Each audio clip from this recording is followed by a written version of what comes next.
பண்ண மாதிரியே எல்ல பிரகலாத் சுப்பாரை பத்தி பேசுறேன், நீங்க பேசுறீங்க. Yes sir, it has come. Sir நான் ஆரம்பிக்கலாம் சார். பாஸ்கர் ஆரம்பிச்சிருங்க ஐயா.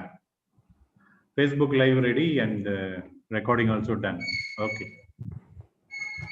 அனைவருக்கும் இனிய காலை வணக்கங்கள்.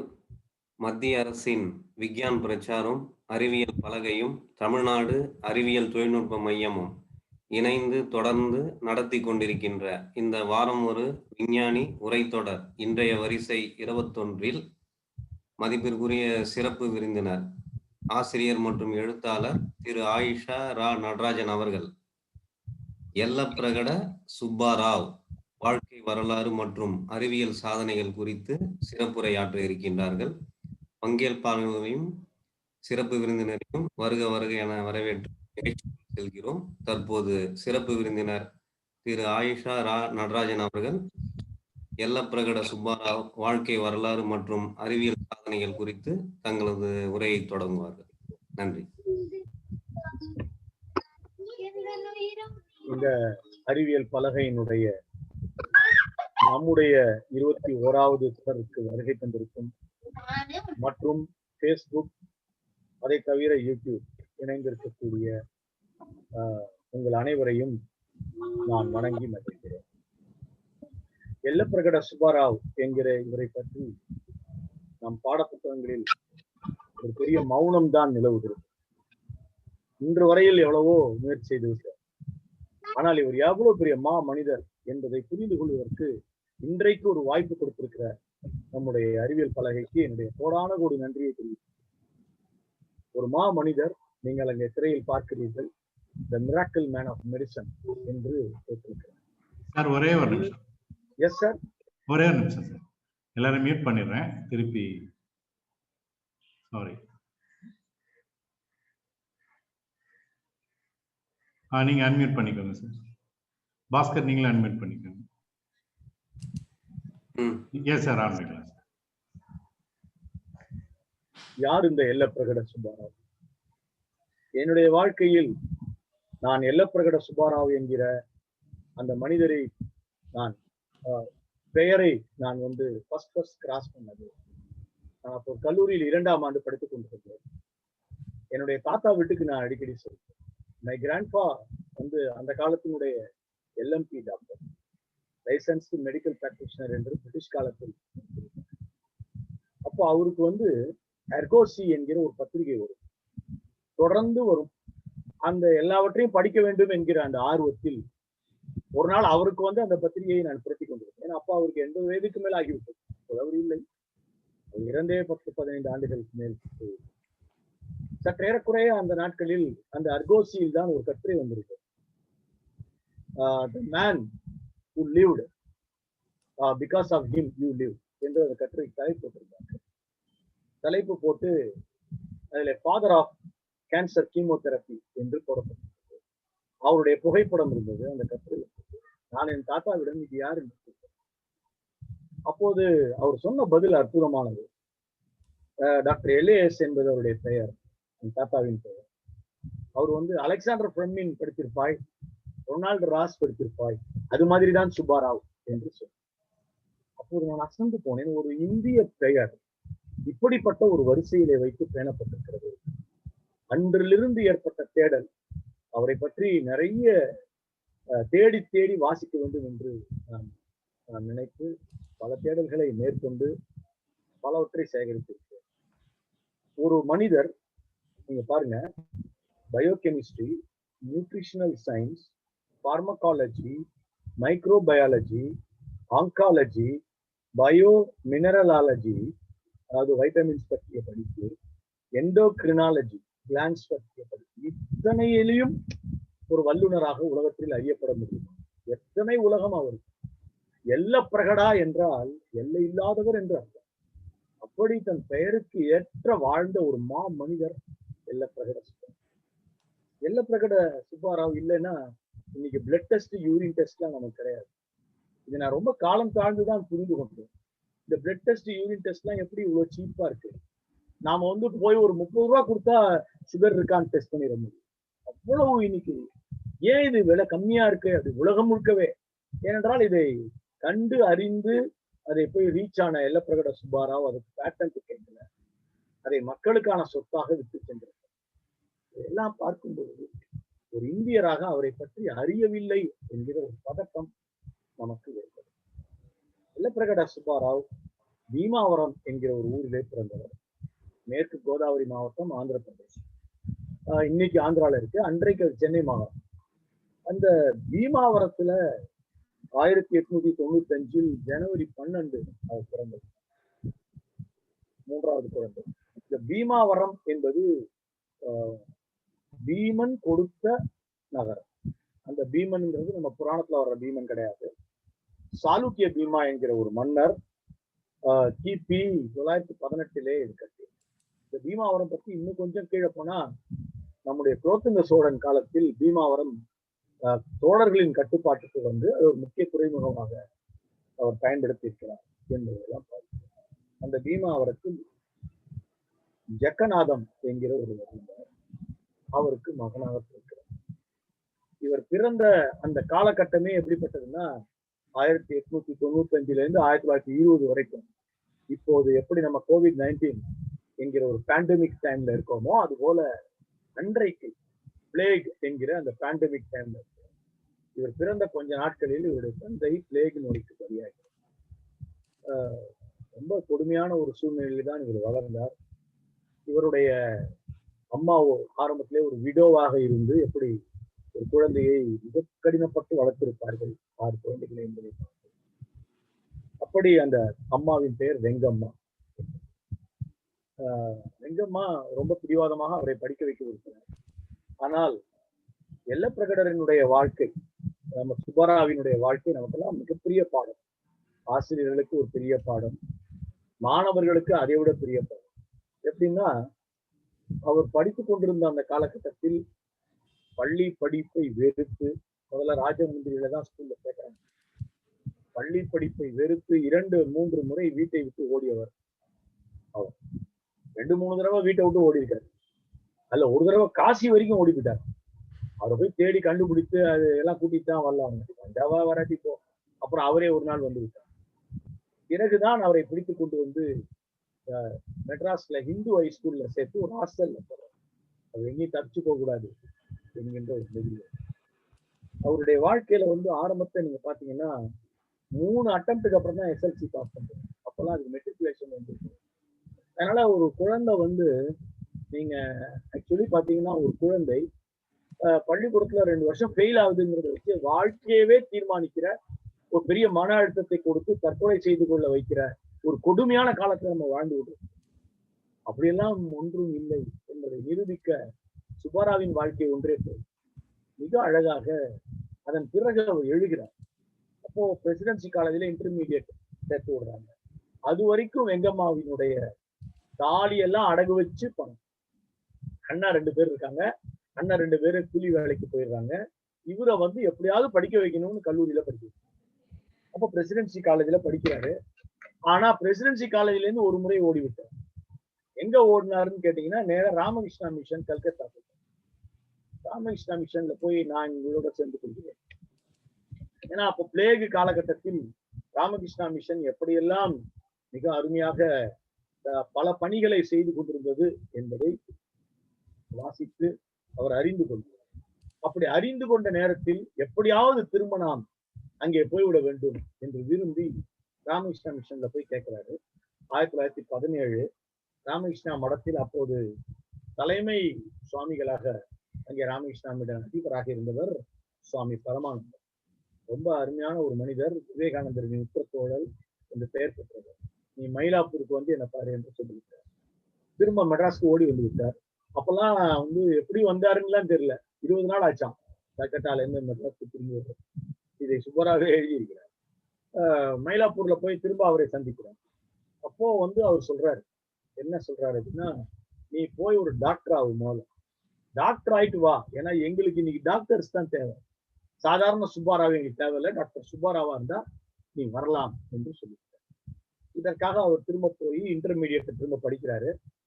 படித்து அதன் பிறகு இன்டர்மீடியட்ல சம்சுவஸ் மார்க் வாங்குவார். பாருங்க, ஒரு அழுத்தம் அவருக்கு தரப்படுது. அவர் வந்து வெறுமன பாஸ் பண்ணுவாரா என்ற நிலைமையில மெட்ரிகுலேஷன்ல இருந்தவர் ஒரு அந்த பிரசிடென்சி கல்லூரியினுடைய 3வது மதிப்பெண் பெறுகிறார். பெற்று உடனே மெட்ராஸ் மெடிக்கல் காலேஜுக்கு போய் ஜாயின் பண்றாரு. மெட்ராஸ் மெடிக்கல் காலேஜுக்கு போனா யார் செலவு பண்றது? அது ஒரு பெரிய சிக்கல் இருக்கே. அதனால வெங்கம்மா இங்கேயும் எங்கேயும் தேடி அலைஞ்சு கஸ்தூரி சூரிய நாராயணமூர்த்தின்னு ஒருத்தரை பிடிச்சாங்க. கஸ்தூரி சூரிய நாராயணமூர்த்தி தான் அவருக்கு மெடிக்கல் படிக்கிறதுக்கு ஃபைனான்ஸ் பண்றாரு. சரி, அது எப்படி ஒருத்தர் பண்ணுவாரு? பண்ணாரு. ஏன்னா இவர் மெடிக்கல் படிச்சு முடிச்சுட்டு கஸ்தூரி சூரிய நாராயணமூர்த்தியோட பொண்ணை தான் கல்யாணம் பண்ணிக்கணும். இது ஒண்ணுதான் கண்டிஷன். அந்த காலத்துல எல்லாம் மாமனாரே படிக்க வச்சிருவாரு, பொண்ணை கல்யாணம் பண்ணிக்கணும். அப்படி அவரு திருமணம் செய்து கொண்ட அந்த படம் கூட நான் கொடுத்திருக்கிறேன். அதுவும் அங்க இருக்குது. ஒரு சின்ன பொண்ணு அவர் பக்கத்துல நிற்கும், நீங்க பாப்பீங்க. அந்த அந்த பொண்ணின் பெயர் தான் சேஷாங்கிரி என்று பெயர். இது அந்த புகைப்படம் வந்திருக்கு. அருகில் அமர்ந்திருப்பவர் தான் கல்லூரியில் படித்துக் கொண்டிருக்கும் சுப்பாராவ். சேஷாங்கிரியை வருங்காலத்தில் திருமணம் செய்து கொள்ள போகிறார். அப்படிப்பட்ட அந்த சேஷாங்கிரிக்கும் அவருக்கும் 12 வயசு வித்தியாசம். இப்படி அவருடைய கல்லூரி வாழ்க்கை போகுது. அப்போ என்னன்னா காலேஜ்ல அவர் வந்து சர்ஜன்லயும் மருந்துகள் கலக்கிறதுலையும் பின்னாடியா இருக்காரு. அதை வந்து வெள்ளையர்களே அந்த காலத்துல அந்த கல்லூரி முழுவதும் மெட்ராஸ் மெடிக்கல் காலேஜ் முழுக்கவே எல்லா லெக்சரர்ஸுமே பாத்தீங்கன்னாக்க தே ஆர் ஆல் வந்து கம்ப்ளீட்லி வெள்ளைக்காரங்க. அவங்களே பொறாமைப்படும் அளவிற்கு இவர் ஒர்க் பண்றாரு. அப்போ ஒரு சின்ன பிரச்சனை வருது. என்னன்னா காந்தி அடிகள், இதைத்தான் நான் சொல்லுகின்றேன் திரும்ப திரும்ப, கல்வி வேறு அரசியல் வேறு அப்படின்னு இன்னைக்கு தொடர்ந்து நம்ம சொல்லிட்டே இருக்கோம். அதெல்லாம் கிடையாது. அப்படிலாம் நம்ம வாழ முடியாது என்பதற்கு இன்னொரு அழகான பாடத்தை நமக்கு சுப்பாராவ் சொல்லு. என்னன்னா காந்தி வந்து அயல்நாட்டு விஷயங்களை எல்லாம் புறக்கணிப்போம் அப்படின்னு அவர் வந்து என்ன பண்றாரு, வெள்ளைய குறிப்பாக வெஸ்டர்னைஸ் எதுவும் இருக்கக்கூடாது, நாம கதர் தான் அணிய வேண்டும் என்று காந்தியை அறிவித்த போது காலேஜுக்கு அன்னிலேருந்து ஒரு கதர் தான் போட்டு போறாரு. ஆனா ஒரு ஸ்டெப் இவர் கூடுதலா போயிட்டாரு சுப்பாராவ். என்ன பண்ணாருன்னா ஆபரேஷன் தியேட்டருக்குள்ள அவர் போட்டுக்க வேண்டிய அந்த ஆபரேஷன் இது இருக்கு இல்லையா, அதை முதற்கொண்டு கதர்ல கட்டி எடுத்துட்டு. இதை பார்த்த உடனே அங்க வந்து MC பிராட்ஃபீல்ட் என்பவர் தான் இவருடைய சர்ஜன் ப்ரொஃபசர். அவர் ரொம்ப ஆத்திரம் வந்து விட்டது. எங்களை எல்லாம் அசிங்கப்படுத்துவதற்காக நீ கல்லூரி வருகிறார் என்று கேட்டு 96% மதிப்பெண் பெற்றவரை ஃபெயில் என்று எழுதி அவர் ஃபெயில் பண்றாரு சார். 96 மார்க்ஸ் அந்த 3 பாடங்கள்ல அவர் சொல்லிக் கொடுத்த 3 பாடங்கள்ல 96, 99, 98. இது இன்னைக்கும் அந்த ரெக்கார்டு இருக்கு Madras medical college Subbarao record. அதை அவரை ஃபெயில் பண்ணி MBBS கொடுக்காமல் அவருக்கு வந்து அவங்க LMS கொடுக்குறாங்க. LMP அப்படின்னா லைசன்ஸ்டு மெடிக்கல் பிராக்டிஷனர், LMS அப்படின்னா licensed medical surgeon. Licensed medical surgeon மட்டும் தான் அவரால் வாங்க முடியுது. சரி பிராக்டிஸ் பண்ணுவோம் அப்படின்ட்டு மெட்ராஸ் மெடிக்கல் கவுன்சிலுக்கு அவர் எழுதுறாரு. அவர் எவ்வளவு சோதனையான ஒரு காலகட்டம் பாருங்க. 1919 அந்த பொண்ணு அவர் திருமணம் சிந்திக்கிறார். அது ஒரு பக்கம் போயிட்டு இருக்கு திருமண வாழ்க்கை. அந்த குழந்தைக்கு எழுத படிக்கிறதுல இருந்து எல்லாம் அவர் தான் சொல்லிக் கொடுக்குறாரு. அந்த காலத்து முறைப்படி திருமணம் நடந்துருக்கு. 2வது 2 ஆண்டுகள் 19, 20 இந்த 2 வருஷத்துல அடுத்தடுத்து தன் 2 அண்ணனையும் அவர் இழந்தார். எப்படி இழக்கிறார் என்றால் 2 பேருக்குமே அந்த காலத்துல உங்களுக்கு தெரியும், நம்ம ஆளுங்க பித்தம் அப்படிங்கிற ஒரு நோய் வந்து பயங்கரமா அது பரவிச்சு.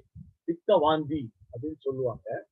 இந்த பித்த வாந்தியோட ஆரம்பிக்கிறது டயரியாவும் சேர்ந்து அதனால பாடி பயங்கரமா வீக் ஆகி அது ஏன்னே தெரியாம அவர்கள் இறந்து போவார். சில சமயத்துல பித்தம் வந்து எப்படி ஆகும்னா சோகையா மாறும். பித்தம் மட்டுமே இருக்கக்கூடிய ஒரு இதுவாகும். மெல்ல மெல்ல அது வந்து ஜாண்டிஸாக மாறி இவங்க 2 பேருமே அதுக்கு பேர் டாபிக்கல் ஸ்க்ரூ என்று பெயர். 2 ஆண்டுகளில் இழக்கிறார். இப்போ மெட்ராஸ் மெடிக்கல் மிஷன்ல போய் மெட்ராஸ் மெடிக்கல் கவுன்சில்ல தன்னை ஒரு மருத்துவராக ஏற்குமாறு கேட்கிறார், மறுக்கிறார். அதெல்லாம் முடியாது, ஏனென்றால் அவங்க அதுக்கு அப்ரூவல் கொடுக்கல. அந்த மாதிரிலாம் கிடையாது. நீ கதர் சட்டையே கட்டிட்டு வா, ஏதாவது பார்ப்போம், நீ எப்ப வேணா போராட தொடங்கி விடுவாய், உன்னை எப்படி சேர்க்க முடியும் என்று அவர்கள் கேட்ட கடிதம் நெட்ல இருக்கு. அவ்வளவு அவர் பாதிக்கப்பட்டார். ஆனால் இறுதி வரையில் அவர் தன்னுடைய கதராடையை காட்டார். என்ன பண்ணார்னா அப்போ வந்து டாக்டர் லட்சுமி பதீஸ் ஆயுர்வேதிக் காலேஜ்னு ஒரு காலேஜ். அந்த கல்லூரியில ஆயுர்வேதம் மட்டும் சொல்லி தருவாங்க, மாணவர்கள் மிக குறைவு. அந்த கல்லூரியில் ஒரு விரிவுரையாளர் ஆகிறார் நம்முடைய மரியாதைக்குரிய சுப்பாராவ். அங்க அவருக்கு லெக்சரர் போஸ்ட் கொடுத்துடுறாங்க. அனாட்டமி லெக்சரர் அவரு. அற்புதமா கிளாஸ் எடுக்கிறாரு. அவர் கிளாஸ் எடுக்கிறத பாத்தீங்கன்னா அந்த மெட்ராஸ் மெடிக்கல் காலேஜ்ல படிச்சுட்டு இருக்கவங்க நிறைய பேர் அங்க கிளாஸ் கற்றுட்டு இங்க வருவான் அப்படின்லாம் அவருடைய மாணவர்கள் இன்னைக்கு எழுதுறாங்க. அதுல ஆயுர்வேதாவை பத்தி தான் அவருடைய ஃபர்ஸ்ட் பேப்பர். அந்த ஃபர்ஸ்ட் பேப்பர் ஆயுர்வேதாவை வெஸ்டர்ன் மெடிசனோட கனெக்ட் பண்ணி முதல் பேப்பரை அவர் கொடுத்தார். அந்த முதல் பேப்பர் வெளிவந்த அந்த செமினார் இருக்கு இல்லைங்களா, அந்த செமினாரை வந்து ஆக்சுவலி என்னன்னு கேட்டீங்கன்னாக்க டாக்டர் லாரன்ஸ் மெக்ரகார் என்கிற ஒரு அமெரிக்கா பாதிரியார் டாக்டர் அவர் வந்து அவரை பத்தி நிறைய நெட்ல படிக்கலாம். நீங்க அவருடைய விசிட் இந்தியா விசிட் போதுதான் ஆயுர்வேதாவை பத்தி தெரிந்து கொள்ள வேணும்னு சொல்லிட்டு அந்த டாக்டர் வர்றாரு. அவர் ஹார்வர்டு சம்பந்தப்பட்ட ஒரு லெக்சரர். அவர் வரும்பொழுது இந்தியால அந்த செமினார்ல தான் அவருடைய கட்டுரை இடம். அப்போ அவருக்கும் இவருக்கும் நடக்கிற சம்பாஷணை இருக்குல்ல, இதனால் அவர் பயங்கரமா ஈர்க்கப்படுறாரு அந்த ஃபாதர் லாரன்ஸ் மெக்ராகர். லாரன்ஸ் மெக்ராகர் தான் தங்கி இருந்த தேவாலய இல்லத்திற்கு அவர் அழைச்சிட்டு போறார். சுப்பாராவ் கூடவே போறார். கூடவே போன சுப்பாராவை உட்கார வச்சு அவங்க ஒரு நைட்டு முழுக்க ரெண்டு பேரும் உரையாடுறாங்க. அப்படி உரையாடும் போது எல்லா உண்மைகளையும் அவர் தெரிந்து கொள்வார். இந்த அமெரிக்கன்ஸ்க்கு எப்பவுமே இங்கிலாந்துக்காரன் மேல ஒரு கடுப்பு இருந்துட்டே இருக்கும். அப்பெல்லாம் பாத்தீங்கன்னா அறிவியல் ரீதியில ஒரு பெரிய போட்டியே இருந்தது ரெண்டு பேரும். எனவே அவர் சுப்பாராவோட என்ன சொல்றாரு, நீங்க ஏன் வந்து ஹார்வர்டு வரக்கூடாது என்று கேட்கிறார். இப்போ ஒரு மிக முக்கியமான ஒரு இடம் நமக்கு வருது. இதுதான் ஆயுர்வேதா கல்லூரியில அந்த மரியாதைக்குரிய லாரன்ஸ் மெக்ராகருடைய சேர்ந்து அந்த செமினார்ல பேப்பர் பிரசன்ட் பண்ணவங்க எடுத்துக்கிட்ட இது அவருடைய கலீக்ஸ் அந்த புகைப்படம். இப்ப இதை வந்து நமக்கு ரெண்டு விஷயங்கள் நான் தெளிவுபடுத்த விரும்புகின்றேன். இப்போ வந்து அவரு போஸ்டன்ல இருக்கிற ஹார்வர்டு மெடிக்கல் ஸ்கூல்ல உங்களுக்கு வேண்டுமானால் நீங்க வாங்க, நான் அங்கு உங்களை பார்த்துக் கொள்கிறேன் மெக்ராகர் அழைத்து விட்டார். இப்போ அவர் போகணும். அப்போல்லாம் என்ன ஒரு இதுனாக்கா you have to apply for scholarship இல்லையா, இதுக்கப்புறம் எப்படி மாமனார் காசு கொடுப்பார், நீங்க முடிச்சிட்டீங்க, அப்புறம் நீங்க அனுமதி தான் அவர்கிட்ட வாங்க முடியும். இப்போ அவர் என்ன பண்றாருன்னா மல்லாடி சத்தியலிங்கம் நாயக்கர் சேரிட்டிஸ்னு ஒரு குரூப். இவங்க வந்து எம்எஸ்என் சேரிட்டிஸ் இன்னைக்கும் கூட இருக்கிறது. அயல்நாடு சென்று அல்லது உள்நாட்டிலேயே படிக்க முடியாத ஏழை மாணவர்களுக்கு உதவி செய்கிற ஒரு அமைப்பை அவர் வந்து உருவாக்குறாரு. யாருன்னா சத்தியலிங்கம் நாயக்கர். இந்த சத்தியலிங்கம் நாயக்கரனுடைய முதல் ஸ்காலர்ஷிப்பு சுப்பாராவ் தான் அப்படின்னு அறிவிச்சாங்க. அவர் அறிவிச்சோன்னா வெறும் ப்ராமிஸ் தான். அது நீங்க போஸ்டனுக்கு போங்க, நாங்க உங்க அக்கௌண்ட்ல பணம் போட்டுட்டே இருப்போம், ஏதாவது பார்க்கலாம். அது ஒண்ணு. ரெண்டாவது வந்து அவருடைய ஃபாதர் இன் லா கடைசி நேரத்துல என்ன பண்ணாரு, உங்களுக்கு வந்து உங்க திருமணத்துக்கு போட்ட நகையெல்லாம் கூட நீங்க எடுத்துக்கலாம் அப்படின்னு அனுமதி கொடுக்கும். இப்பெல்லாம் நமக்கு வந்து திருமணம் ஆகி வந்த உடனே நம்மளுதுன்னு நினைச்சுக்கிறோம். அது மாதிரி வாழ்க்கையை சுப்பாராவ் வாழது. சுப்பாராவ் இதெல்லாம் உங்களுக்கு நான் பயன்படுத்தலாமான்னு கேட்டு அப்போ அவரு ஃபாதர் இன் லா ஒரு கண்டிஷன் வந்து அந்த பொண்ணு உங்க அம்மா ரெண்டு பேரும் என் வீட்டிலே இருந்துச்சு, தனியா இருக்க வேண்டியது. அதற்கு வந்து அம்மா மறுத்து விடுகிறார்கள். அம்மா தனியா தான் இருப்பாங்க, பொண்ணு வேணா இங்க இருக்கட்டும் அப்படின்னு சொல்றாரு. அதை அவர் ஃபாதர் இன் லா மறுத்து விடுகிறார். இப்ப என்ன ஆயிடுதுன்னா சூரியநாராயணமூர்த்தி இருக்கிற அதுல கொஞ்சம் 2-3 தெரு தள்ளி கொஞ்சமா போய் அங்கே அவங்க இருக்காங்க. 2 வீடுமாக பார்த்துக் கொள்ளும் ஒரு சூழலை உருவாக்கிட்டு சுப்பாராவை கப்பல் ஏற்றுக்கிறாரு. போஸ்டன்ல வந்து அவர் இறங்குறாரு. இந்த நகையெல்லாம் வித்ததுல ஒரு $100 அவர் கையில இருக்கு. போஸ்டன்ல போய் 1923 அக்டோபர் 26 உலகத்தினுடைய மருத்துவத்துறையின் மிக மிக முக்கியமான நாளில், அந்த நாளில்தான் உலகத்தின் மகத்துவம் மிக்க மருத்துவ ஞானி என்று புகழப்படும் சுப்பாராவ் போஸ்டனில் சென்று கால்பனார்.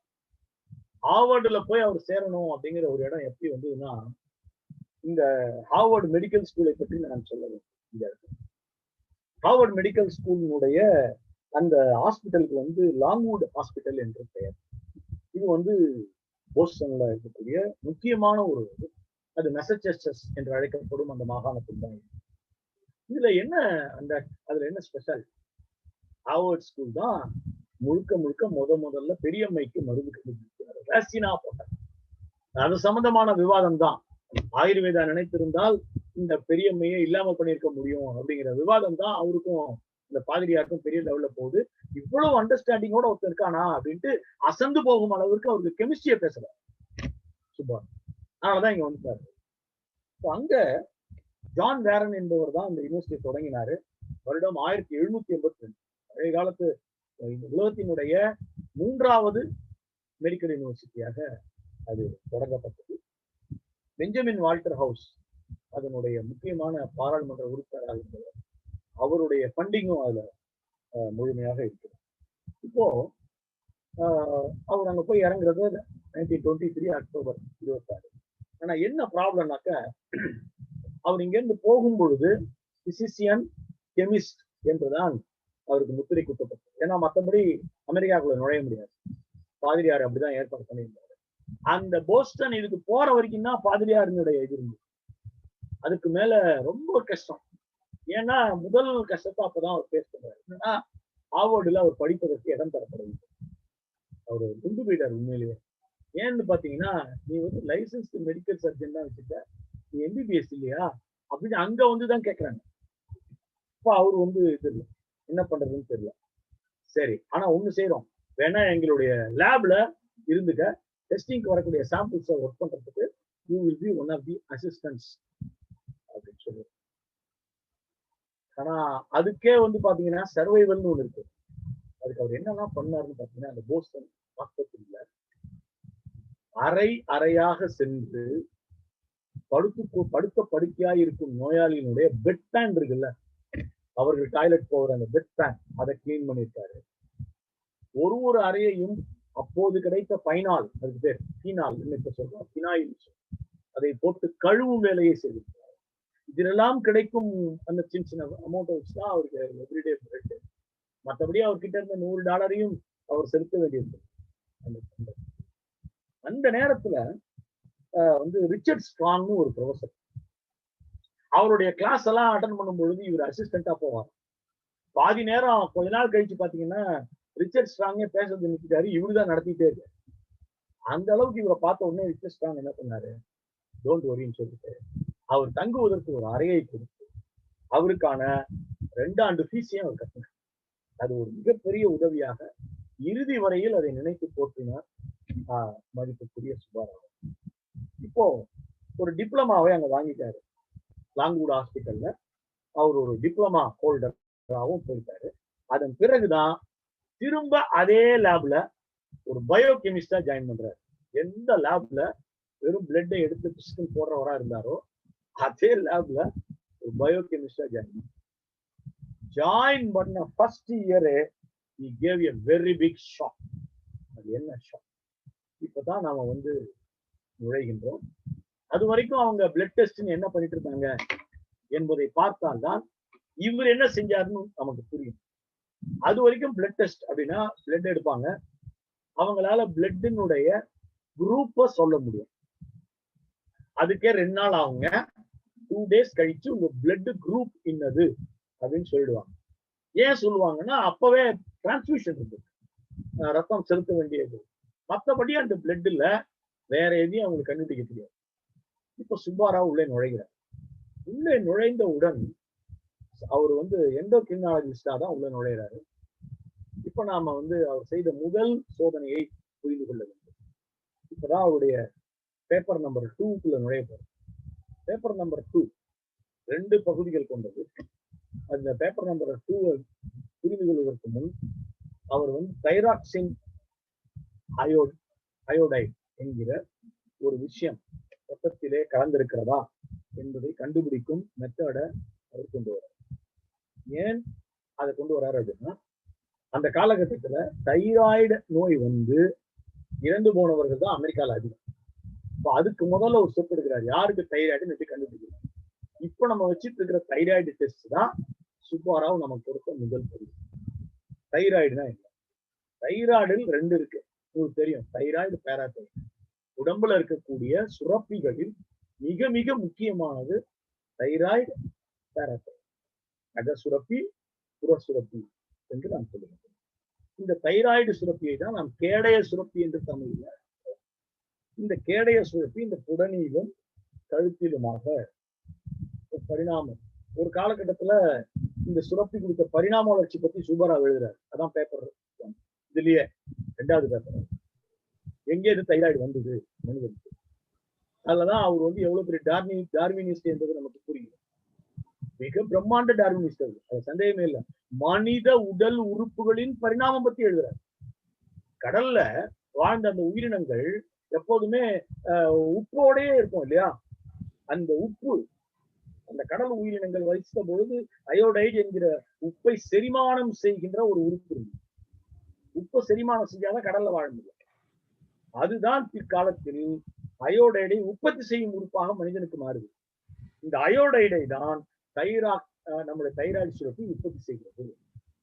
அதைத்தான் உடல் வெப்ப ரீதியில் அதை காப்பாற்றுவதற்கு தைராக்சின் பயன்படுகிறது. இஸ்துமஸ் என்று நாம் அதை அழைக்கிறோம். இந்த தைராய்டு சிஸ்டமின் வளர்ச்சியை நாம டெஸ்ட் பண்ணணும். அப்பதான் தைராய்டு நோயிடம் இருந்து அதீத வளர்ச்சி, அது அதீத குறுகிய வளர்ச்சி, இந்த இரண்டில் இருந்தும் மனிதன் தப்பிக்க முடியும் என்கிற இடத்தில் தான் TSH என்கிற ஒரு டெஸ்ட் அவர் அறிமுகம். அதுதான் தைராய்டு ஸ்டிமுலேட்டிங் ஹார்மோன். அதுல 2 இருக்கு. T3 என்கிற ஒன்று இருக்கிறது, அதான் தைராக்சின். அயோடோ தைராக்சின் என்பது T4. இந்த 2லும் பிளட்ல எவ்வளவு இருக்கிறது என்பதை கண்டுபிடிக்க வேண்டும். ஏனென்றால் pituitary gland tells thyroid gland how much to produce. So when you are going to test T3 T4, pituitary gland தான் நீங்க டெஸ்ட் பண்றீங்களே தவிர தைராய்டு டெஸ்ட் பண்ணல. இந்த இடம் தான் ரொம்ப முக்கியம் அந்த பேப்பர். அப்போ எது நார்மல் வேல்யூ? 0.4 mu/L இருந்து 4 mu/L வரைக்கும் இருக்கலாம். மற்றபடி அதுக்கு அதிகமாகவோ குறைவாகவோ இருந்தால் ஒண்ணு அது ஆன்டி தைராய்டா இருக்கும், இல்லைனாக்க அது வந்து பாத்தீங்கன்னாக்க உங்களுக்கு ப்ராக்சி தைராய்டா இருக்கும் என்று அந்த பேப்பர் விளக்குகிறது.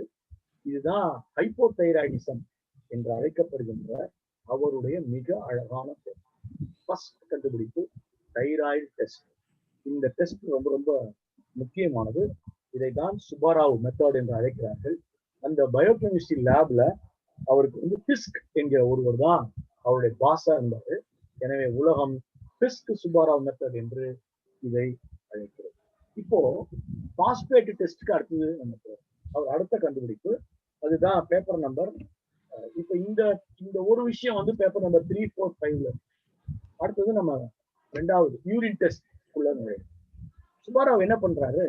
Is concentrating on the estimation of phosphorus in the body fluids and tissue. இந்த இடத்துக்கு அவர் நுழையிறாரு. என்ன சுப்பாராவுக்கு ஒரு பெரிய பிளஸ் பாயிண்ட்னா, அவர் தங்குவதற்கெல்லாம் அறையே கிடையாது. அவரு இந்த லேப்லயே இருக்கிறதுனால லேப்ல மத்தவங்க எல்லாருக்கும் ஷிஃப்ட் உண்டு, இவருக்கு கிடையாது. இவர் எப்ப தூங்கணும்னு நினைக்கிறாரோ அப்ப போய் தூங்குவாரு, எப்ப எழுந்து வராரோ அப்ப எழுந்து வருவாரு. ஒரு 2 மணி நேரம் வந்து சூடு பண்ணாதான் ஒரு இதை டெஸ்ட் பண்ண முடியுமா? அந்த 2 மணி நேரம் அந்த சேர்லயே உட்காந்து தூங்கிடுவார். அவ்வளவு ஒரு பாத்தீங்கன்னா நினைத்தபடி வாழும் மனிதன். அப்போ என்ன பண்றாங்க இவங்க? பாஸ்பரஸ் மெத்தட்னா அமெரிக்கன் மெடிக்கல் ஹார்வர்ட் மெடிக்கல் ஸ்கூல்ல 1924 பயோகெமிஸ்ட்ரியில ப்ரொஃபசர் ஓட்டோ போலின் என்கிற ஒரு HOD இருக்காரு. HOD என்ன பண்றாரு? இப்போதைக்கு வந்து என்ன கண்டுபிடிச்சிருக்காங்கன்னா, ஒரு விஷயத்த கண்டுபிடிச்சிருக்காங்க, அதை நம்ம தொடர்ந்து போக வேண்டியிருக்கு அப்படின்னு சுப்பாராவை கூப்பிட்டு பேசுறாரு. என்ன கண்டுபிடிச்சிருக்காங்கன்னு. இந்த மாதிரி வந்து நாம வந்து குறிப்பாக பாஸ்பரஸினுடைய அளவு உடம்புல என்ன இருக்கிறது என்பதை கண்டுபிடித்தால், ஒரு கெமிக்கல் ஏஜென்ட் ஏதோ ஒண்ணு, நம்முடைய கெமிக்கல் ஏஜென்ட் யூரினோடையும் பிளட்லோடையும் மிக்ஸ் பண்ணி தன்னை கரெக்ட் பண்ணிக்காம, ஆனால் அதே சமயத்தில் ஒரு திசு என்கிற ஒரு விஷயத்துக்குள் நுழைந்து வேலை செய்து கிட்னியில ப்ராப்ளத்தை ஏற்படுத்தும். அது என்னன்னு கண்டுபிடிக்கணும் என்று சுப்பாராவை கூப்பிட்டு சொன்னார். இப்பதான் கண்டுபிடிப்புங்கிற கான்செப்ட்ல நுழையிறாரு. தைராக்சின், பேராதைராக்சின் சம்பந்தமான இது ஒரு பெரிய கண்டுபிடிப்பு. அடுத்த கண்டுபிடிப்பு தான் இப்போ வந்த கண்டுபிடிப்பு. 26 நாட்கள் இரவும் பகலும் உழைக்கிறார். உழைச்சு 1, 2, 4 அமினோ நாப்தால் அப்படிங்கிற ஒரு விஷயத்தை கண்டுபிடிக்கும். அதை எடுத்து யூரினை தன்னுடைய ஓன் சாம்பிள், பிளட் யூரின் தன்னுடைய ஓன் சாம்பிளை எடுத்து அதுல டெஸ்ட் பண்றாரு. அப்போ என்ன ஆகுதுன்னா, inorganic phosphorus, organic phosphorus, organic phosphate, இதை மூன்றையும் அந்த யூரின்லயும் பிளட்லயும் எவ்வளவு இருக்கு அப்படிங்கிற டெஸ்ட் பண்ற மெத்தடை அடைந்து விட்டார். அமெரிக்கால சொசைட்டி ஆஃப் பயாலஜிக்கல் கெமிஸ்ட் என்கிற சொசைட்டில 1924 டிசம்பர் 29 அன்று சுப்பாராவ் நேரடியாக அதை டெமான்ஸ்ட்ரேட் பண்றாரு. டிஸ்க் தான் கூட இருக்காரு. 146 பக்க பேப்பர், அது அற்புதமான பேப்பர். அந்த பேப்பரை சப்மிட் பண்ணி ஒரு யூரின் டெஸ்ட் எப்படி பண்ணணும், அதுல பாஸ்பரஸ் தான் செக் பண்ணணும். இந்த மூன்றும் எவ்வளவு இருக்கு, inorganic phosphorus, organic phosphorus and organic phosphate, மூன்று எவ்வளவு இருக்கு. இதை தவிர லிப்பாய்டு பாஸ்பரஸ் என்று ஒன்று இருக்கிறது. இவற்றையெல்லாம் ஆய்வு செய்தால் நம்ம 3 வைட்டல் பார்ட்ஸ் எப்படி இருக்குன்னு தெரிஞ்சுக்கணும். ஹார்ட், அது தவிர கிட்னி, 3வது லங்ஸ். இந்த மூன்றினுடைய நோய்வாய்ப்பட்டவர்களுக்கான விஷயங்களை அறிந்து கொள்ள முடியும் என்பதை அவர் அறிவிக்கிறார். இந்த பாஸ்பரஸ் மனித உடலுக்குள்ள எப்படி வந்துச்சு அப்படிங்கிறத பத்தியே ஒரு 2-3 சாப்டர்ஸ் அவர் கொடுத்திருக்கிறார். இந்த பிஸ்க் அப்போ சுப்பாராவ் சாதாரண ஆளு, வெறும் ஒரு லேப் அசிஸ்டன்ட் அப்படின்னு சொல்லிட்டு இருந்தாங்க.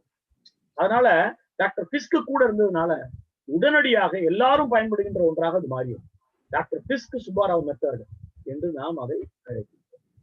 அடுத்த முக்கிய கண்டுபிடிப்புக்குள்ளே 3வது கண்டுபிடிப்புக்குள் நுழைகிறோம். இப்போ இந்த 3வது கண்டுபிடிப்புக்குள்ள என்ன நடக்குதுன்னாக்கா, அழகா அவருக்கு ஃபெலோஷிப் பண்ணுவதற்கு ஒரு பெரிய ஒரு உதவி கிடைக்கும். அதை நோக்கிதான் இப்ப போயிட்டு இருக்கு. 2வது கண்டுபிடிப்பு இருக்குல்ல, பாஸ்பரஸ், இது எப்படி யூரின் டெஸ்ட் பண்றதுங்கிறது, இதை வைத்து என்ன அவருக்கு ஒரு பெரிய ஒரு விஷயம் கிடைக்குதுன்னா, இந்த யூரின் டெஸ்ட் பண்றதை வச்சு அவருக்கு எல்லா பாட புத்தகங்களிலும் அவர் இடம்பெறும். உலகத்துல இன்னி வரைக்கும் இருக்கிற மருத்துவ பாட புத்தகங்கள் அனைத்திலையும் சுப்பாராவுக்கு இருக்கு, உலக அளவுல இருக்கு. அதற்கு காரணம் 2வது. நெக்ஸ்ட் இஷ்யூ ஒரு நம்மளுடைய மனித செல்களுக்குள் எங்கிருந்து ஆற்றல் வருகிறது என்பது குறித்த ஒரு கட்டுரையை அவர் வாசித்தார். அந்த கட்டுரையை தனக்கானதாக எடுத்துக்கொண்டு அவர் ஒர்க் பண்றாரு. என்ன ஒரு வேடிக்கைன்னா, இதுதான் நம்முடைய இந்தியர்களிலேயே மிக மிக முக்கிய கண்டுபிடிப்பு. ஏன்னா எல்லாருமே கண்டுபிடிப்பை தான் நிகழ்த்திருக்காங்க. உலகம் முழுக்க நிகழ்த்தப்பட்ட ஒரு கண்டுபிடிப்புக்கு நோபல் பரிசு கொடுத்துடுறாங்க சார். இந்த நோபல் பரிசு கொடுத்த கண்டுபிடிப்பு தவறு என்று நிரூபித்தவர் சுப்பாராவ் மட்டும்தான் உலகத்திலேயே. அது என்ன கண்டுபிடிப்பு?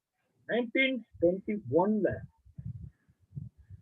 நோபல் பரிசு அறிவிக்கப்பட்டது. யார் யாருக்குன்னு கேட்டீங்கன்னா, மேயர் ஹாப் அண்ட் ஹில்ஸ், இந்த 2 டாக்டர்ஸும் அவங்க என்ன கண்டுபிடிச்சாங்க, தசைகளின் இயக்கத்திற்கான ஆற்றலை கிளைகோஜன் வழங்குகிறது அப்படின்னு கண்டுபிடிச்சாங்க. அப்படின்னு சொல்லிட்டு அவங்களுக்கு பரிசு. இதை சுப்பாராவ் என்ன பண்றாரு, தன்னுடைய ஆய்வகத்தில் எடுத்துக்கொண்டு ஆய்வுக்கு கொடுக்கிறார். அப்போ he proved this is wrong. தசைகள் சுருங்கி தளருகின்றன, விரிந்து தளருகின்றன. இந்த இயல்புக்கு காரணமான ஆற்றலை தருவது கிளைகோஜன் அல்ல என்பதை நிரூபித்தார். அடுத்த ஸ்டெப் அவர் போனதுன்னா, ஏடிபி என்று அழைக்கப்படும் அடினோசைன் ட்ரைபாஸ்பேட் என்கிற ஒரு விஷயம்தான் நம்முடைய தசைகளுக்கான ஆற்றலை வழங்குகிறது என்பதை கண்டுபிடித்தார். இந்த ஏடிபி என்பதை இன்றைக்கு இல்லாதவர்கள் தான் அதிகமாக ஸ்ட்ரோக் மாதிரியான நோய்களுக்கு உட்படுத்தப்படுகிறார்கள். உடனே ஏடிபி கொடுத்து சரி பண்ணிடுறாங்க, உங்களை பழையபடியே நிவர்த்தி பண்ணுவாங்க. இந்த ஏடிபியை தான் ஆல்மோஸ்ட் இது கலந்த ஒரு மருந்தை தான் அவர்கள் பெரும்பாலான நோய்களுக்கு இப்ப கொடுக்குறாங்க. இப்போ கல சுவாசத்தின் போது கார்போஹைட்ரேட் மற்றும் கொழுப்பு ஆகியவற்றை ஆக்சிஜனேற்றம் செய்வதன் மூலம் ஏடிபி தோன்றுகிறது என்பதையும் அவர் நிரூபித்தார். இந்த ஏடிபிக்கு உலகம் வைத்த பெயர் the energy currency of the cells. இதைத்தான் the molecular unit of currency என்று உலகம் அழைக்கிறது. இதன் மூலியமாக அவர் என்ன சொல்ல வந்தார், ஏடிபியில முதல் விஷயம் ஜி புரோட்டீன் ரிசெப்டராக இருக்கிறது. ஏடிபி 2வது விஷயம் அதனுடைய டிஎன்ஏ ஆர்என்ஏ சிந்தசிஸுக்கு இது பயன்படுகிறது. 3வது புரோட்டீன் சிந்தசைஸுக்கு பயன்படுகிறது. 4வது கால்சியம் ஆக்டிவேஷனுக்கு பயன்படுகிறது. 5வது இது எக்ஸ்ட்ரா செல்லுலர் சிக்னலிங். நம்முடைய மூளை நியூரோ டிரான்ஸ்மிஷன் செய்வதற்கு ஏடிபி தேவை, அதாவது அடினோசைன் ட்ரைபாஸ்பேட் தேவை என்பதை அவர் நிரூபித்தார். இப்போ 1927 சயின்ஸ் பத்திரிகையின் ஏப்ரல் இஷ்யூல, அந்த இஷ்யூவே மொத்தம் 300 பக்கம் சார். அதுல 240 பக்கம் இவருடைய பேப்பர். அந்த பேப்பருக்காக மட்டுமே பிஹெச்டி அவருக்கு வழங்கப்பட்டது. போஸ்டன்ல பிஹெச்டி பெற்றுக் கொள்கிறார். அதுல என்ன ஒரு பெரிய விஷயம்னா, 1929 திரும்பவும் இந்த ஏடிபியை தான் கண்டுபிடித்து விட்டதாக கார்ல் லோஹ்மன் என்கிற ஒரு ஜெர்மனியிலிருந்து அறிவித்த பொழுது இவருடைய கட்டுரையை மீண்டும் மீண்டும் வெளியிட்டு முதலில் கண்டுபிடித்தது சுப்பாராவ் தான் என்பதை உலகம் மறுபடியும் அறிவித்துக் கொண்டிருக்கிறது. இப்போ ஃபர்ஸ்ட் டைம் அவர் என்ன பண்றாரு, ராக்ஃபெல்லர் ஃபவுண்டேஷன் அவரை அழைத்து அவருக்கு ஒரு ஃபெலோஷிப் கொடுத்து, தொடர்ந்து நீங்கள் மருத்துவத்தில் நிறைய ஆய்வு செய்வதற்கு இதை பயன்படுத்திக் கொள்ளுங்கள் என்று அவருக்கு பணம் கொடுக்கிறார்கள். அதை அவர் பெற்றுக்கொள்கிறார். வாழ்க்கையில் முதல் முறையாக தன் வீட்டுக்கு பணம் அனுப்புகிறார். துணைவியாரை அமெரிக்கா அழைத்து வர வேண்டும் என்று விரும்புகின்றார். இந்த ஒரு காலகட்டத்தில் அவருக்கு பல வகையான சோதனைகள், அவருடைய தாயின் மரணம் மிகப்பெரிய அடி அவருக்கு. இப்படியெல்லாம் தாங்கிக் கொண்டு சுத்தவாந்தி என்கிற தன்னுடைய வாழ்க்கையின் இலக்கு நோய்க்கு நுழைகிறார். அதுதான் அவருடைய அண்ணன்கள் இருவரையும் அவர் இழந்த பரிதாபத்திற்குரிய ஸ்ப்ரவுட். அந்த நோய்க்காக அவர் நுழைகிறார். அப்போ பெரினிசியஸ் அனீமியா என்பதுதான் அவருடைய ரீசன் என்று கண்டுபிடிக்கிறார். அனீமியா நோய். இந்த அனீமியா நோய்க்கான ஒரே மாற்று B12 என்கிற விட்டமின் தான். இன்னைக்கு B12 விட்டமின் பற்றி பேசாதவங்களே இல்லை. அதெல்லாம் வெஜிடபிள்ல கிடைக்காது, நீங்க மீன் மாத்திரை வாங்கி சாப்பிடுங்க அப்படின்னு சொல்லாதவங்களே கிடையாது. அன்னைக்கு இந்த B12 விட்டமினை முதலில் எடுத்தவர் சுபாரா. அது பன்றி கொழுப்பிலிருந்து, பன்றிகளினுடைய லிவர்ல இருந்து அவர் எடுத்தார். இன்னைக்கும் பன்னி லிவர்ல இருந்து தான் உலகத்திலேயே அதிகமா எடுக்கிறாங்க, சுபாராவ் மெத்தட் பயன்படுத்தி தான். அப்போ அதை எடுத்தார். அதுதான் 28வது பேப்பர் அவரோடது. For the remedy of to even today which saves millions of lives. இது மிகப்பெரிய ஒரு திருப்பம். இதற்கு அவருக்கு நோபல் பரிசு கண்டிப்பாக அவருக்கு அளித்திருக்க வேண்டும். ஆனால் துரதிருஷ்டவசமாக அது அவரை கடந்து சென்றது. அடுத்தது விட்டமின் B9 குறித்த கண்டுபிடிப்பு. அதுதான் போலிக் ஆசிட் என்கிற ஒரு விஷயம். இவரோடு சேர்ந்து உழைத்த அந்த என்டையர் குரூப் ஆஃப் இவங்களுக்கு அவர் போலிக் ஆசிட் பாய்ஸ் என்று. இப்போ இந்த கட்டம் 1940ல இந்த லெட்ரி லேபரட்டரிஸ் அப்படிங்கிற ஒரு மருந்து கம்பெனி சுப்பாராவை அழைத்து தன்னுடைய கெமிஸ்ட்ரி லேபினுடைய HOD ஆக்கி. அதுதான் அவர் அடைந்த பெரிய பதவி. அவர் பேராசிரியராகவோ டாக்டராகவோலாம் ஒரு பதவி கிடைக்கும். ஆனால் நான் சொன்ன இந்த லெட்ரல் லேபரட்டரிஸ் அவரை அழைத்து அவர் மூலியமா அதுவும் ஃபேமஸ் ஆச்சு. அதன் மூலியமா அவரும் ஃபேமஸ் ஆச்சு. அவருக்கு ஏராளமான பொருள் செலவு செய்து அங்க அவருக்கு மிகப்பெரிய ஒரு அறையை ஏற்படுத்தி கொடுத்து அழகாக அப்போது ஒரு முறை தன்னுடைய மனைவியை அவர் அமெரிக்கா அழைத்து செல்லக்கூடிய வாய்ப்பும் அவருக்கு. அப்போ ஆனா ரொம்ப நாட்கள் மனைவி அங்க இருக்க முடியல. ஏன்னா பாதிரிந்தா உடம்பு சரியில்லை, திரும்ப அவர் அழைத்து. இப்போ அனிமியா நோய் பத்தி பேசிட்டே இருக்கும் பொழுது அப்போ லூசி வில்ஸ் என்கிற ஒரு அம்மையார் என்ன பண்ணாங்க, அவரை நேரடியாக சொல்லிட்டாங்க, நீங்கள் கொடுத்த மருந்தை, அவங்க ஒரு டாக்டர் அம்மா, நீங்க கொடுத்த மருந்தை சாதாரணமா பித்த நோய் உங்களுக்கு கொடுக்க முடியுது, ஆனா பிரெக்னன்சி கர்ப்பம் அடைந்த தாய்மார்களுக்கு கொடுக்க முடியலையே என்று ஒரு வாதத்தை முன்வைத்தார். அப்பதான் அவர் அடுத்த ஆய்வுல இறங்குகிறார். ஒரு நியூட்ரியன்ட் சப்ளிமெண்ட் தேவைப்படுது ஃபார் ஆல் உமன். ஏன்னா குழந்தை பேரின் பொழுது அப்பெல்லாம் பாத்தீங்கன்னா 60% பெண்கள் இறந்து போயிட்டு, இதை எப்படி மாற்றுவது என்கிற ஒரு இடம் 1940ல திருப்பி அதை சாதித்து காட்டியவர் சுபாரா. அப்போ பாப் ஸ்ட்ரோக்ஸ் அப்படிங்கிறவர் 1941ல ஒரு கிறிஸ்டல் ஃபார்ம்ல ஒரு விஷயத்தை ஏற்படுத்தி இதுதான் அந்த சப்ளிமெண்டா இருக்க முடியும்னு அவர் அதே இதுல இருந்தே எடுக்கிறார்.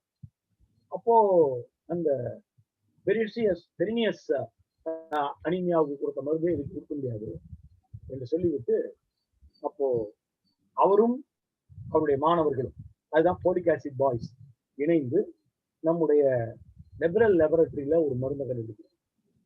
That is called the folic acid. அந்த போலிக் ஆசிடுக்கு அவர்கள் போலிஸ் மோட்டோ என்று பெயர் வைத்து அதைத்தான் அன்றைக்கு லெட்ரே லேபரட்டரி அறிமுகம் செய்யும். இந்த கிட்டத்தட்ட இன்னைக்கு வந்து அந்த லேபரட்டரியில 1,00,000 எம்ப்ளாயிஸ் ஒர்க் பண்றாங்க. 1969ல அது வந்து 1907ல தொடங்கப்பட்டாலும் 69ல பிஃபிசர் நிறுவனம் அதை வாங்கிவிட்டது. பிஃபிசர் நிறுவனத்தை பற்றி கேள்விப்பட்டிருக்கீங்க. இன்னைக்கு அமெரிக்கன் சைனமைடு என்கிற பெயரிலே அது இயங்கிக் கொண்டிருக்கிறது. சுப்பாராவ் போறதுக்கு முன்னாடி அந்த கம்பெனில அக்ரிகல்ச்சர் சம்பந்தப்பட்ட அந்த உரங்களும் சிந்தட்டிக் ஃபைபர் தான் வித்துட்டு இருந்தாங்க. அவர் இணைந்த பிறகு வெறும் மருத்துவம் சம்பந்தப்பட்டதாக அது மாறிப்போம். போலிக் ஆசிட் கான்சியஸ்க்கு பிறகு சுப்பாராவ் அடுத்த மிக அற்புதமான ஒரு திருப்புமுனையை நிகழ்த்தினார். அது அடுத்த ஆண்டே நிகழ்ந்தது. இப்படி ஃபாஸ்டா முழுக்க முழுக்க மருத்துவத்தில் இத்தனை அவர் சாதிக்க முடிந்தது என்பது ஒரு பெரிய ஆச்சரியமான விஷயம். சுப்பாராவ் கீமோதெரப்பி என்று இப்போது நாம் கொடுக்கின்ற கேன்சரினுடைய மருத்துவத்துறையின் தந்தை என்று அழைக்கப்படுகிறார். He is called as the father of direct chemotherapy for cancer. Doctor Sidney Farber அப்போ வந்து என்ன பண்றாரு, நான் சொல்ற வருடம் 1946, 45ல ஹிரோஷிமால குண்டு போட்டாங்க. அங்க இருக்கக்கூடிய பல குழந்தைகளுக்கு லீக்கேமியா நோய் வந்துவிட்டது. இந்த குழந்தைகளுக்கு ஏதாவது ட்ரீட்மெண்ட் இருக்கா, இவங்களுடைய எதிர்காலத்தை காப்பாற்ற முடியுமா, வயசானவங்களை விட்டுருங்க, இவங்களுடைய எதிர்காலத்தை காப்பாற்ற முடியுமா என்று அந்த நாட்டுக்கே போய் சிட்னி ஃபாப்லர் வந்து ஒரு பீடியாட்ரிக் பேத்தாலஜிஸ்ட் பயங்கரமா ஒர்க் பண்றாரு. அப்போ வந்து போலேட் என்கிற ஒரு வேதிப்பொருள் லுக்கோமியா நோயாளிகளினுடைய உடலில் இருப்பதை கண்டுபிடிக்கிறார். இதை பற்றி வாசிக்கிறார் டாக்டர் சுந்தரம். அப்போ ஒரு ஜப்பானுக்கு இருக்கக்கூடிய சிட்னி ஃபாபருக்கு ஒரு கடிதம் எழுதுகிறார். அந்த கடிதம் தான் அவருடைய அடுத்த பேப்பர் நம்பர் 39 என்று அது அழைக்கப்படும். அப்ப என்ன பண்றாருன்னா, போலேட்டுகளுக்கு மாற்றாக அதை வந்து குறைக்கணும். இந்த போலேட் என்பது செல்களை தொடர்ந்து உற்பத்தி செய்து கொண்டு போகக்கூடிய புற்றுநோயை ஊக்கப்படுத்துகின்ற ஒரு கெமிக்கல். இது வந்து மனித உடல்ல உற்பத்தி ஆகும். இந்த கெமிக்கலை இறக்கணும் அப்படின்னா ஆன்டிபோலேட் என்பதை பயன்படுத்த வேண்டும். அதிவேக செல் பெருக்கத்தை சிதைத்து இந்த போலேட்டுகளை அழிக்கக்கூடிய ஆன்டிபோலேட்டை பயன்படுத்த வேண்டும் என்று எழுதுகிறார். அந்த ஆன்டிபோலேட் என்று நீங்கள் எதையாவது வைத்திருக்கிறீர்களா என்று அப்போ அவருடைய பேப்பர் 2 வருது. அதுதான் பேப்பர் நம்பர் 40. இந்த பேப்பர் நம்பர் 40 தான் இன்னைக்கு வந்து chemotherapy. So Subbarao found antifolate intermediary compound which blocked the folate metabolism entirely. அதுதான் அமினோபெப்டின் என்று அழைக்கப்படுகின்ற A4 அமினோ ஆசிட். இதுல வந்து டெரிவேட்டிவ் அப்படின்னு ஒரு தனி ஏரியாவை செலக்ட் பண்ணி சுப்பாராவ் ஒர்க் பண்றாரு. 47ல முதலில் ஹிரோஷிமாவை சேர்ந்த ஒரு சிறுவனுக்கு அது மருந்தாக 1 மாதத்துக்கு கொடுக்கிறார் டாக்டர் சிட்னி ஃபாப்லர். அந்த சின்ன பையன் அழகாக உடம்பு தேறி அதன் பிறகு 30 ஆண்டுகள் வாழ்கிறார். இந்த கெமிக்கலி அது ப்ரூவ் பண்ணப்பட்டது. அதுதான் இன்னைக்கு நாம் கொடுத்து கொண்டிருக்கும் கீமோதெரபி. அனினோபெட்ரின் என்பது முதலில் வந்த ஃபர்ஸ்ட் கேன்சர் ட்ரக். இதுக்கு தான் அவருக்கு ஃபாதர் ஆஃப் டார்கெட்டட் கேன்சர் கெமோதெரபி என்று அவரை நான் அழைத்தேன். இப்போ இந்த படத்துல இருக்கக்கூடிய இந்த மெட்ரோடாக்சைட் என்கின்ற அந்த மருந்துக்குள்ள நான் நுழைய போகிறேன். இந்த அமினோபெரின் அப்படிங்கிறது கொஞ்சம் டாக்ஸிக்கா இருந்ததுனால இந்த மெட்ரோடாக்சைட் என்கிற மருந்தை அவர் அதுக்கப்புறம் உற்பத்தி செய்கிறார். அந்த 1 ஸ்டெப் ஃபர்தரா போய் மெட்ரோடாக்சைட் வந்த பிறகு இன்றைக்கு எல்லா இடங்களிலுமே அது கிடைக்கிறது. உலக சுகாதார நிறுவனம் COVID-19 காலகட்டத்தில் எல்லாரிடமும் இருக்க வேண்டிய பேசிக் மெடிசன் ஒரு லிஸ்ட் கொடுத்தது. இதை வந்து எந்த நாடும் தடை செய்யக்கூடாது என்று ஒரு லிஸ்ட். அதிலே இடம்பெற்றிருந்த மருந்து தான் இந்த மெட்ரோடாக்சைட் என்கிற மருந்து. இதை உருவாக்கிய சுப்பாராவ் நம்முடைய நாட்டை சேர்ந்தவர் என்பதை நாம் பெருமையோடு நினைத்து பார்க்க வேண்டும். அதன் பிறகுதான் கொலட்ராசைக்ளின் என்கிற ஒரு மருந்து வருகிறது. அது இன்றைக்கு சர்வலோக நிவாரணி என்று அழைக்கப்படும். 1928 பென்சிலின் கண்டுபிடிக்கப்பட்டது அலெக்சாண்டர் பிளெமிங். சொல்ல வேண்டியதில்லை உங்களுக்கு. அப்போ வந்து என்ன ஒரு விஷயத்தை சுப்பாராவ் செய்யறாரு அப்படின்னா, அலெக்சாண்டர் பிளெமிங் லேப்ல அலெக்சாண்டர் பிளெமிங் தான் தும்மினதுனால தன் சளியிலிருந்து வந்த மோல்டை வச்சுதான் அந்த பென்சிலினை எல்லாருக்கும். இப்ப இவர் என்ன பண்றாருன்னா, அந்த மாதிரி மோல்டு வேற எங்கெல்லாம் கிடைக்குதுன்னு சொல்லிட்டு கூட 2 பாட்னி ஸ்டூடெண்ட்ஸை வச்சுக்கிட்டு உலகத்தின் அனைத்து விஷயங்களையும் ஆராய்கிறார். 647 தாவரங்களை அடைந்த பிறகு A3777 என்கின்ற ஒரு விஷயத்தை அடைகிறார். அது ஒரு சைக்கிளின். என்ன சைக்கிளின்னா கொலெட்ரா சைக்கிள். இந்த கொலெட்ரா சைக்கிளின் என்கின்ற டெட்ரா சைக்கிளினை அடைந்த பொழுது இது வந்து பென்சிலினுக்கு மாற்றான மருந்தாக ஏற்பட்டது. இதுதான் உலகத்தின் ஃபர்ஸ்ட் ஆன்டிபயோட்டிக். இந்த ஆன்டிபயோட்டிக்கை இன்னைக்கு எல்லா இடங்களிலும் எல்லா நோய்க்கும் தருகிறார்கள், இன்க்ளூடிங் COVID-19. இதை நாம் ஞாபகம். அடுத்தது எட்ராசான் என்கின்ற தைத்தீலின் கார்போமேசைன் என்கிற ஒரு மருந்து. இந்த மருந்து தான் மிகப்பெரிய திருப்பு முனை. 1947ல ஒரு வருடம் கம்ப்ளீட்டா இந்த ஆய்வு எடுத்துக்கொள்கிறது. இரவு பகல் அவர் உறங்கவில்லை, பல முறை நோய்வாய்ப்பட்டார். உலகத்துல யானைக்கால் நோய்க்கான ஒரே மாத்திரை இதுதான். வீட்டுல கொண்டாந்து கொடுத்துருப்பாங்க சுகாதார அலுவலர்கள், வாரம் ஒண்ணு சாப்பிடணும் அப்படிதான் சொல்லியிருப்பாங்க. 5 மாத்திரை சாப்பிட்டா போதும், லைஃப் முழுக்க வராது. இந்த அருமையான ஒரு விஷயத்த அந்த கொசுக்களின் உற்பத்தி நடக்கிற அந்த உறவுகளோடு அதே லேப்ல உட்கார்ந்து உலகத்தை கலக்கி காட்டிய அந்த மனிதர் 1948 ஜூலை 21 அன்று ஒரு சிம்போசியத்துலதான் இந்த பேப்பர் நம்பர் 101 இந்த யானைக்கால் நோய்க்கான அவர் கண்டுபிடித்த இந்த அற்புத மருந்து, அதை அவர் வெளியிடுகின்றார். America listed Dr. Subbarao to be the most important medical scientist of World War II. வெறும் ஒரு பேச்சுக்கு சொல்லவில்லை, அதற்காக ஒரு சைட்டேஷனே அவர்கள் வெளியிட்டிருக்கிறார்கள். அமெரிக்காவினுடைய அனைத்து மருத்துவ கல்லூரிகளிலும் இந்த சைட்டேஷன் சுப்பாராவின் புகைப்படத்தை ஞாபகம். அவர் வீட்டில் தான் இந்து, சர்ச்சுக்கு போனவர், தன்னுடைய அலுவலகத்திலே ரமதான் நோன்பு இருந்தவர். எனவே ராமகிருஷ்ணா மடம் சொல்லிக் கொடுத்த எல்லா மதங்களையும் நேசித்தல் கடவுள் ஒருவரே என்கின்ற அந்த விஷயத்தில் தெளிவாக இருந்தவர். 1948 ஜூலை 21 அன்னைக்கு அந்த சிம்போசியத்துல பேப்பர் பிரசன்ட் பண்ணிட்டாரு. அப்போ பிபிசி கரஸ்பாண்டன்ட் அவரை கேட்கிறாரு, ஏன் நீங்க எதுக்குமே பேட்டன்ட் வாங்கல, இப்படி போயிட்டே இருக்கேன் அப்படின்னு.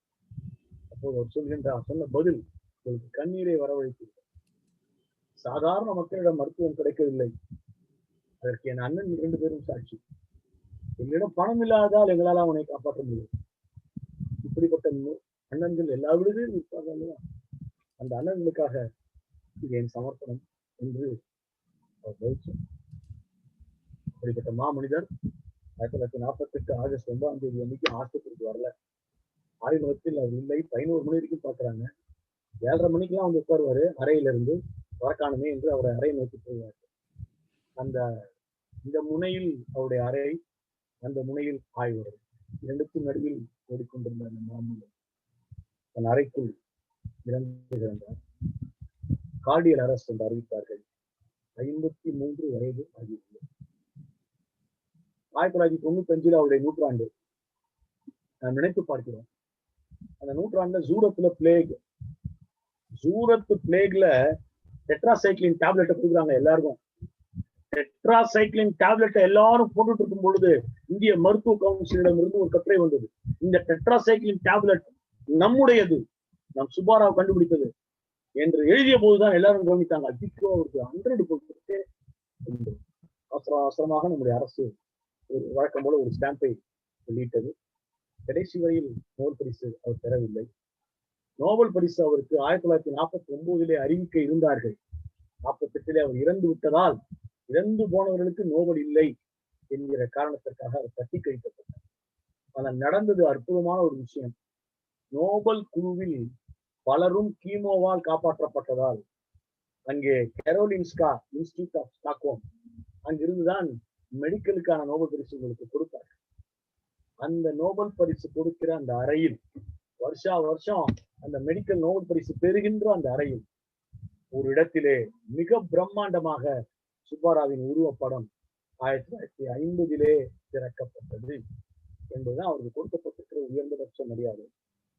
அமெரிக்கன் சைனைடு நிறுவனம் தன்னுடைய உலகம் முழுக்க இருக்கிற எல்லா லேப்லையுமே அந்த லைப்ரரிக்கு சுப்பாராவ் லைப்ரரி என்று பெயர் வைத்திருக்கிறது. சுப்பாரைமிசஸ் ஸ்ப்ளெண்டனஸ் என்று ஒரு மருந்துக்கு இங்கிலாந்திலே பெயர் சூட்டி இருக்கிறார்கள். ஏபிஜே அப்துல் கலாம் அவர்களுடைய வார்த்தைகளோடு நான் முடிக்க விரும்புகிறேன். அப்துல் கலாம் சொல்வார், சுவாமி விவேகானந்தரும் மரியாதைக்குரிய சுப்பாராவும் ஜனவரி 12 என்கிற ஒரே பிறந்த நாள் கொண்டவர். இருவருமே அமெரிக்கா போனார்கள். 2 பேருமே லெஜண்ட்ஸ். ஒருவர் உலக மக்களை எல்லாம் சகோதர சகோதரிகளே அழைத்தார். இன்னொருவர் உலக மக்கள் நீண்ட நாள் வாழ்வதற்கான பல பரிசுகளை அள்ளி கொடுத்தார் என்று அப்துல் கலாம் சொல்வார். அப்படிப்பட்ட வார்த்தைகளுக்குரிய சுப்பாராவை நாம் மறக்கக்கூடாது. மக்கள் மருத்துவனாக இதுவரையில் வாழ்ந்து இன்றைக்கு இந்த கோவிட் நேரத்தில் கூட அவர் மருந்துகளை நாம் பயன்படுத்துகின்ற ஒரு அதிசய பிறவியாக வாழ்ந்து முடித்த அந்த மனிதரை பற்றி பேச ஒரு வாய்ப்பு கொடுத்த அறிவியல் பலகைக்கு நன்றி கூறி விடைபெறுகிறேன். நன்றி.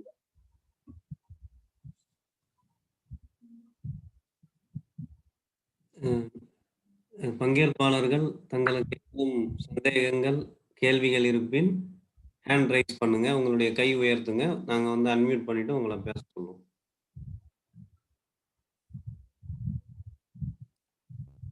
பிரிஸ்கிலால் ஹேண்ட் ரைஸ் பண்ணிருக்கேன்.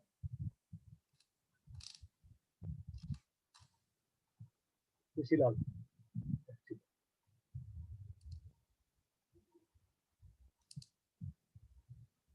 நீங்க அன்மியூட் பண்ணிக்கோங்க. விஎன் சுப்பிரமணியன். எஸ். வணக்கம் ஐயா. வணக்கம். இந்த கொரோனா பீரியட்லயும் ஒரு மருத்துவரை பத்தி அதிக விவரங்களை கொடுத்த உங்களுக்கு என்னுடைய வாழ்த்துக்களையும் பாராட்டுகளையும் தெரிவித்துக் கொள்றீங்க.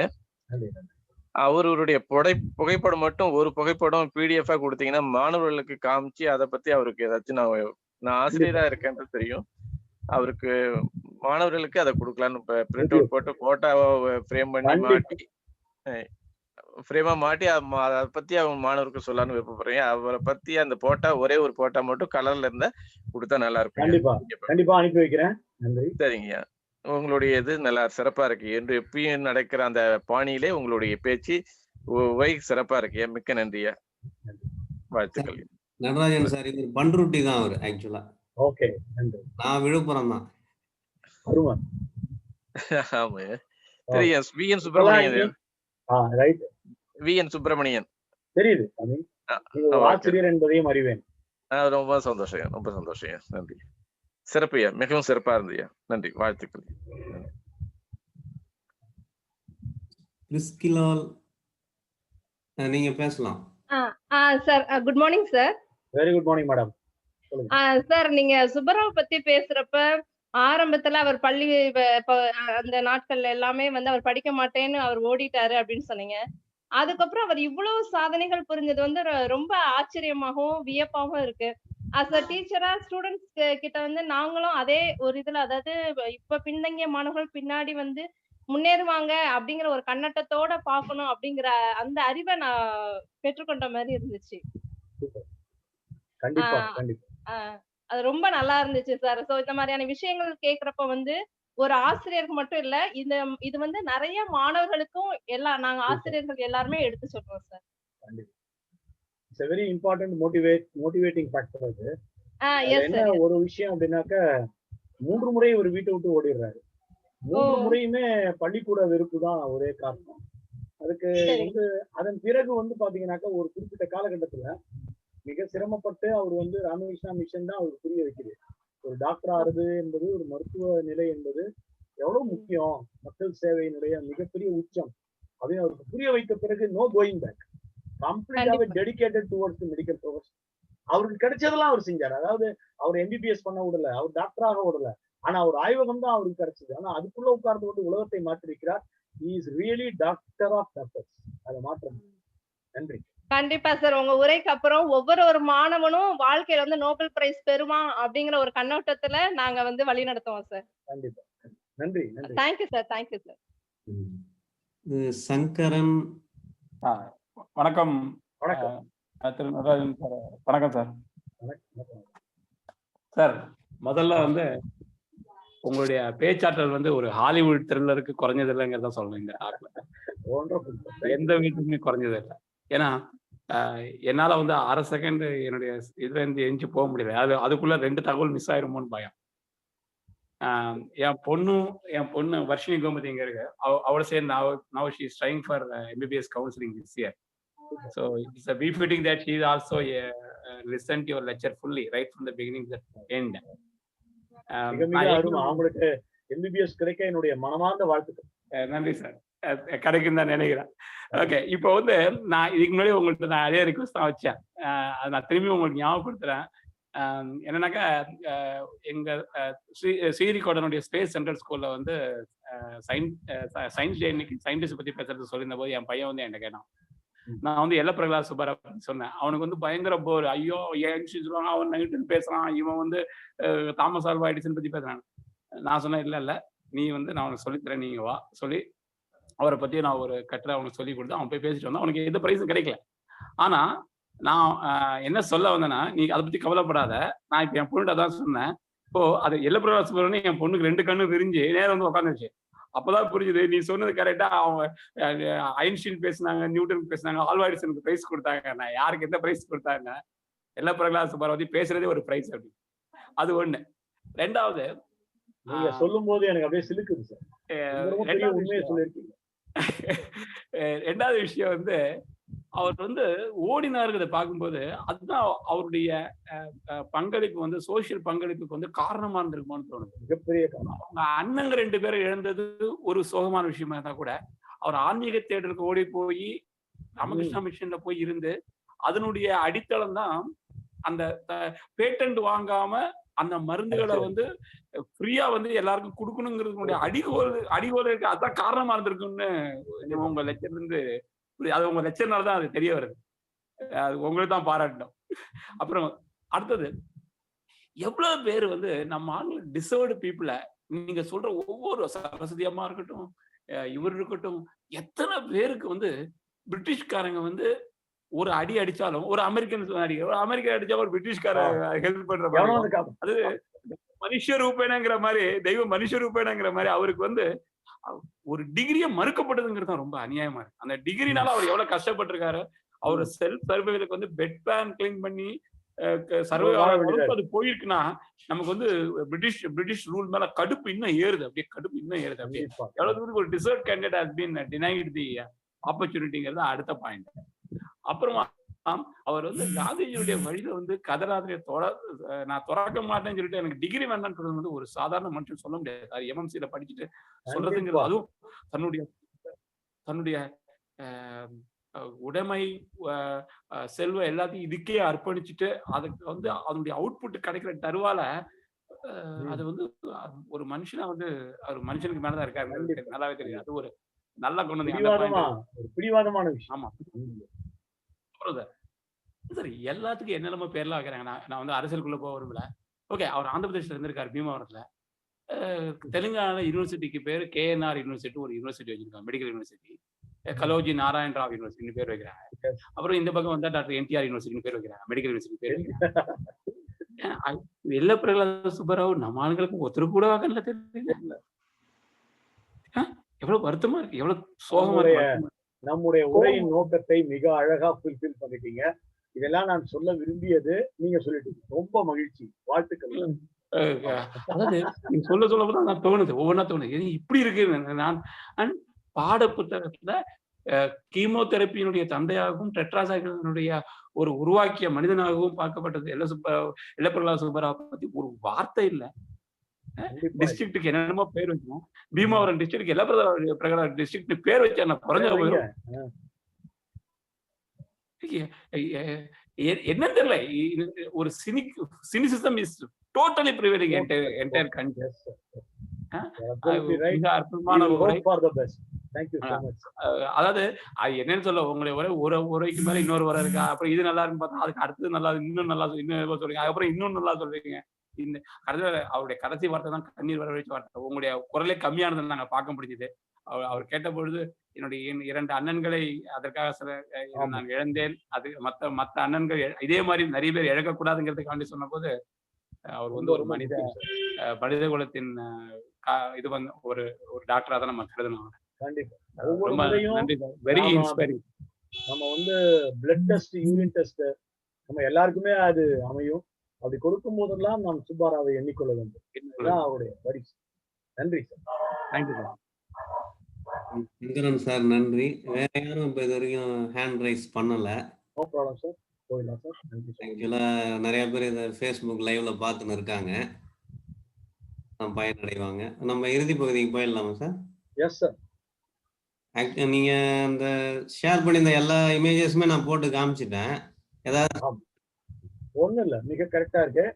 அடுத்த வாரம் வந்து நம்ம பார்க்க போறது ஒரு பெண் விஞ்ஞானி, ஒரு இயற்பியலாளர் அண்ணாமணி என்கிற அந்த மேதையை பற்றி அடுத்த வாரம் பேச போகிறோம். இன்னொரு மிக மிக இருக்கடிப்பு செய்யப்பட்ட ஒரு அற்புதமான அறிவியல் சாதனையாளரை உங்களோடு நான் பகிர்ந்து கொள்ள இருக்கிறேன் என்பதையும் மகிழ்ச்சியோடு தெரிவித்துக் கொள்கிறேன். நீங்க நன்றி உரை சொல்லுங்க. அடுத்த வார நிகழ்வு குறித்து தங்களுடைய தகவலுக்கு மிக்க நன்றிகள். இதுவரை இந்த நிகழ்ச்சியை கண்டுகளித்திருந்த அனைத்து பங்கேற்பாளர்களுக்கும், இதை எங்களுடைய முகநூல் பக்கத்தில் கண்டுகளித்திருக்கின்ற அனைத்து பங்கேற்பாளர்களுக்கும், மத்திய அரசின் விஞ்ஞான் பிரச்சாரம் சார்பாகவும், அறிவியல் பலகை சார்பாகவும், தமிழ்நாடு அறிவியல் தொழில்நுட்ப மையத்தின் சார்பாகவும் மிகுந்த நன்றிகளை தெரிவித்துக் கொள்கிறோம். குறிப்பாக நம்முடைய சிறப்பு விருந்தினர் மதிப்பிற்குரிய ஆசிரியர் மற்றும் எழுத்தாளர் திரு ஆயிஷா ரா நடராஜன் அவர்களுக்கு எல்ல பிரகடன சுப்பாராவ் குறித்து அரிய விஷயங்களை பகிர்ந்து கொண்டமைக்காக அவர்களுடைய சிறப்பு நன்றி தெரிவித்துக் கொண்டு விடைபெறுகிறோம். நன்றி, வணக்கம்.